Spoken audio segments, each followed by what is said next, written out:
जय भोलेनाथ। हर हर महादेव। कन्या राशि, आप सबका बहुत बहुत स्वागत है। मित्रों, अब आने वाले समय में एक महिला घर पे आग लगाने वाली है और जो बात हम आपको बताने वाले हैं उससे सुनकर आंखें फटी की फटी रह जाएगी। मित्रों, आज के इस वीडियो में जो जानकारी हम आपको देने जा रहे हैं उस जानकारी को सुनने के बाद आपके पैरों तले जमीन खिसक जाएगी, इस बात की हम आपको गारंटी देते हैं। जी हाँ दोस्तों, आज हम आपको एक ऐसी महिला के बारे में बताने जा रहे हैं जो आपके जीवन में हर एक विनाश के लिए जिम्मेदार है, आपकी बर्बादी की उत्तरदायी है। इसका कारण यह है कि इस महिला के काम कुछ इस प्रकार के हैं जो जाने अनजाने में ही आपके जीवन में दुर्भाग्य और दरिद्रता को आमंत्रित करते हैं। जी हाँ दोस्तों, अब आपके मन में यह प्रश्न उठ रहा होगा कि आखिर वह महिला कौन है और कैसे वह आपके जीवन में हर एक बर्बादी के लिए जिम्मेदार है। प्रश्न उठना स्वाभाविक है, तो हमारा आपसे केवल यही कहना है कि आप वीडियो को पूरा देखें।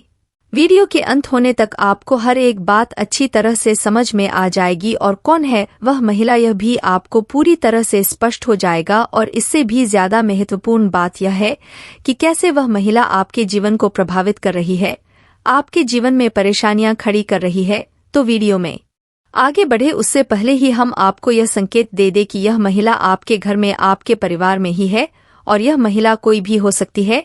आपकी बहन हो सकती है, आपकी पत्नी हो सकती है या फिर आपके अन्य किसी रिश्ते में आने वाली महिला हो सकती है। लेकिन इस महिला के द्वारा किए जाने वाले कुछ कार्य ऐसे हैं जो आपको सीधे तौर पर प्रभावित करते हैं। बस इस रिश्ते की डायरी से हम प्रेमिका को बाहर निकालेंगे, क्योंकि ज्योतिष शास्त्र में कोई भी इंसान तब तक आपके ऊपर किसी भी प्रकार का प्रभाव नहीं डाल सकता है जब तक कि उसका कोई पारिवारिक रिश्ता आपके साथ हो या फिर शास्त्रीय पारंपरिक पद्धति से उसका रिश्ता आपसे जोड़ा गया हो, जो कि एक पत्नी का पति के साथ होता है।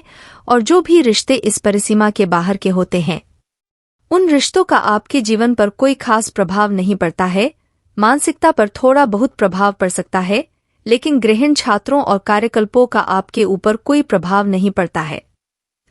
दोस्तों, हम आपको बता दें कि इस वीडियो में जो जानकारी हम आपको दे रहे हैं ऐसी जानकारी आपको पूरे YouTube पर कहीं देखने को नहीं मिलेगी, क्योंकि हम जानकारी बहुत ही खोजबीन करके रिसर्च के बाद तैयार करते हैं, संशोधित करते हैं और उसकी प्रामाणिकता को अच्छी तरह से जानते हैं, तभी आपके लिए हम वीडियो के रूप में प्रयोग कर लाते हैं। इन सब के लिए बहुत मेहनत लगती है, लेकिन हम मेहनत करने के लिए तैयार हैं। बस आपके जीवन में सकारात्मक आनी चाहिए, आपका जीवन बदलना चाहिए, यही हमारा एकमात्र लक्ष्य है। बदले में बस आपसे हम यही चाहेंगे कि आप हमारे इस वीडियो को पूरा देखें। इस वीडियो को देखने के बाद आपको बिल्कुल भी पछतावा नहीं होगा कि आपने अपना समय वेस्ट करवाया, बल्कि हम आपसे वादा करते हैं कि आपको बहुत अच्छा महसूस होगा कि आपने कुछ नया सीखा। चलिए दोस्तों, वीडियो की शुरुआत करते हैं, लेकिन इससे पहले आपसे एक निवेदन है कि कमेंट में पूरे भक्ति भाव के साथ जय मां भद्रकाली लिखना ना भूले। माता के साथ और आशीर्वाद की हर एक जीव जो भी इस धरती पर मौजूद है उसे आवश्यकता रहती है, और हम आपसे वादा करते हैं कि माता का सीधा आशीर्वाद आपको प्राप्त होगा। और यदि चैनल पर पहली बार आए हैं तो सब्सक्राइब करके बेल आइकन को दबाना बिल्कुल ना भूले। दोस्तों, इससे हमारा मनोबल बढ़ेगा, हमारा चैनल परिवार भी बड़ा होगा।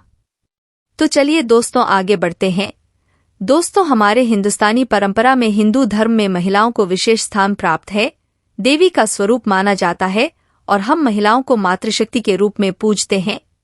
इसलिए दोस्तों, जब किसी के यहाँ बेटी पैदा होती है तो लोग अक्सर ऐसे कहते हैं कि आपके घर स्वयं माता लक्ष्मी आई है, या फिर किसी के परिवार में कोई आता है तब भी यही कहते हैं कि आपके घर माता लक्ष्मी आई है, क्योंकि महिलाओं को स्वयं माता लक्ष्मी का या यूं कहे कि एक देवी का दर्जा प्राप्त है। ऐसे में यह बात बिल्कुल भी गले से नहीं उतरती है कि महिलाओं के किसी कार्य से पुरुष को हानि होगी, परिवार में अशांति और असंतोष होगा, दरिद्रता का प्रवेश होगा। महिलाओं को लोग एक देवी के रूप में पूजते हैं, फिर भी वह है तो वह एक मानव ही, और मानव के लिए यह प्रकृति कुछ सीमा तय कर देती है। यदि कोई मानव इन सीमाओं के पार जाने की कोशिश करता है तो वह अपना और अपने साथ अपने परिवार का भी नुकसान कर बैठता है, हानि होती है। तो ऐसे में आपको यह जानना बहुत आवश्यक है कि कौन से वह काम है जो महिलाएं यदि करें तो घर में दरिद्रता आती है, घर का माहौल नकारात्मक होता है और पुरुषों के द्वारा किए गए किसी भी प्रयास में उन्हें सफलता हासिल नहीं होती, क्योंकि पुरुष ही अधिकतर हर एक घर में पैसे कमाने का कार्य करते हैं और जब उन्हें जीवन में हानियों का सामना करना पड़ता है तो घर में रुपए पैसे की तंगी बढ़ जाती है, जिससे घर के माहौल में असंतोष जब बढ़ता चला जाता है तो क्लेश और लड़ाइयां झगड़ा घर में बढ़ने लगते हैं। तो चलिए दोस्तों, हम आपको बता दें कि महिलाओं के कौन से ऐसे कार्य हैं जो आपके घर में प्रवेश करते हैं और आपकी सफलता में बाधक बनते हैं, यानी कि पुरुषों की सफलता में बाधक बनते हैं। दोस्तों, आपने यह कहावत तो सुनी ही होगी कि हर एक कामयाब पुरुष के पीछे एक महिला अवश्य होती है, लेकिन इसी कहावत का एक और रूप भी है कि हर एक नाकामयाब पुरुष के पीछे भी एक महिला अवश्य होती है, क्योंकि महिलाओं की क्रियाकलापों का पुरुष के जीवन में उसकी आर्थिक स्थिति में बहुत गहरा प्रभाव होता है। तो दोस्तों, हम आपको बता दें कि वह महिला जो सूर्योदय के बाद जागती है और अपने जीवन की क्रियाकलाप शुरू करती है, वह महिला अपने घर का अहित कर रही है। महिलाओं के लिए हमारे शास्त्रों में विधान है कि उन्हें सूर्योदय से पहले जग जाना चाहिए और सूर्योदय से पहले ही स्नान ध्यान करके, पूजा पाठ करके अपने घर के क्रियाकलापों को शुरू करना चाहिए। तो यदि कोई महिला सूर्योदय के बाद जाग रही है और अपनी क्रियाकलाप शुरू कर रही है तो वह घर में दरिद्रता को आमंत्रित कर रही है, घर का वातावरण नकारात्मक कर रही है। दोस्तों, अब ऐसे में आपको देखना होगा कि आपके घर में कौन सी ऐसी महिला है जो कि सूर्योदय के बाद जगती है। आपको उसे प्रोत्साहित करना होगा, यह वीडियो उसे सुनवाना होगा ताकि उनके मन में भी कुछ प्रेरणा जागे और उनके जीवन में भी किसी प्रकार का बदलाव आ सके। दोस्तों, आगे हम आपको बताएं कि एक ऐसी महिला जो क्रोध बहुत अधिक करती है। जी हाँ दोस्तों, क्रोध और चिड़चिड़ाहट में अंतर होता है। चिड़चिड़ाहट का कोई कारण हो सकता है, या तो महिला के शरीर में किसी प्रकार की तकलीफ है, पीड़ा है, जिसके फलस्वरूप उसे चिड़चिड़ाहट हो रही है। वह तो तात्कालिक होती है, जब तकलीफ दूर हो जाती है तो महिलाएं चिड़चिड़ाहट करना बंद कर देती है। लेकिन एक महिला ऐसी होती है जो बहुत अधिक क्रोध करती है। जी हाँ दोस्तों, और क्रोध करते समय वह अपने भले बुरे का भी ख्याल भूल जाती है, यानी तोड़फोड़ भी मचा देती है। ऐसी महिला हमेशा घर में नकारात्मक शक्तियों को आकर्षित करती है।